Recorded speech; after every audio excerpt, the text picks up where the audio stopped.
வணக்கம் நண்பர்கள். ஆணோ பெண்ணோ இந்த பிரபஞ்சத்தில் முதல் அவார்டு அப்படி என்றால் என்னவென்றால் தன் குழந்தை பிறந்து அப்பா அம்மா என்கிற குரலில் கூப்பிடுகிறது அல்லவா, இதுதான் முதல் அவார்டு. நம் தேசத்தின் முதல் அவார்டு இதுதான். ஆக குழந்தைகள் தான் நமக்கு எல்லாமே. நாம் ஏதோ விளையாட்டாக பண்ணணும், விளையாட்டாக இருந்தோம் அல்லது அல்ல. இந்த குழந்தை எத்தனையோ கடவுளை நம்பி, எத்தனையோ பிரார்த்தனைகளை நம்பி இன்றைய வரைக்கும் குழந்தை இல்லாதவர்கள் எத்தனையோ பேர் இருக்கிறார்கள்.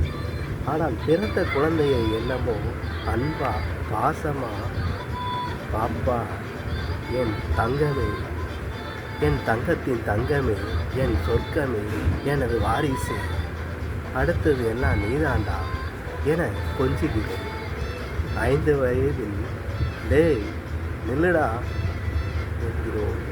10 வயதில் மூதேவி எங்கடா போய் தொலையண்டா என்கிறோம். ஆரம்பத்தில் கொஞ்சிய வாயும் இதேதான். 10 வயதில் கொஞ்சம் எரிந்து பேசக்கூடிய வாயும் இதே வாயுதான். அப்போ அந்த பிள்ளைகளின் பெஞ்சு மனதினில் நஞ்சை விதைத்ததும் இந்த தாய் தந்தைகள் மட்டுமே. ஆனால் சில பேர்களை மட்டும்தான் சொல்லுகிறேன், எல்லா தாய் தந்தையும் நான் குறிப்பிடவில்லை. இந்த சமூகத்தில் ஏன் இந்த அவலம், ஏன் இந்த குற்ற செயல்களுக்கு காரணமே பாதி பேர் இவங்க அழகா.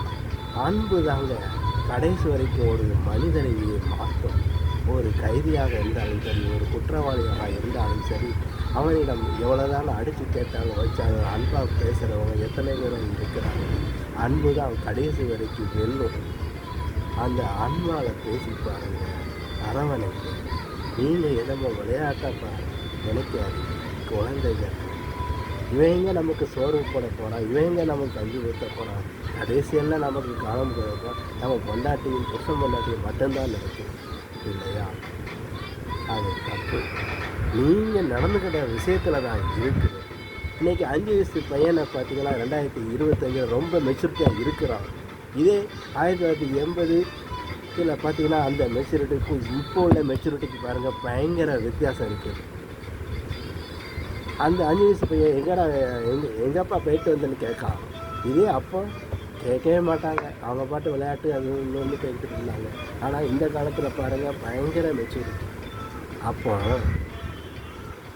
எந்த தவறுகளையுமே அந்த குழந்தைகள் முன்னாடி நாம் வைத்து கொண்டால் பெஞ்சிலையை பழுத்துவிடும், குற்ற சம்பவங்களும் பெருத்துவிடும்.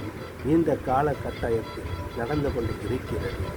ஆகவே குற்ற சம்பவங்கள் நடக்குவதற்கு நீங்கள் முன்னுதாரணமாக இருக்கக்கூடாது என்பதற்காகவே இந்த விழிப்புணர்வு. அதை சிந்தித்து செயல்படுங்கள்.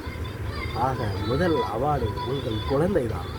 அதை கடைசி வரைக்கும் நிலையை சீர்சம் செய்வதும் நீங்கள் தான். நன்றி.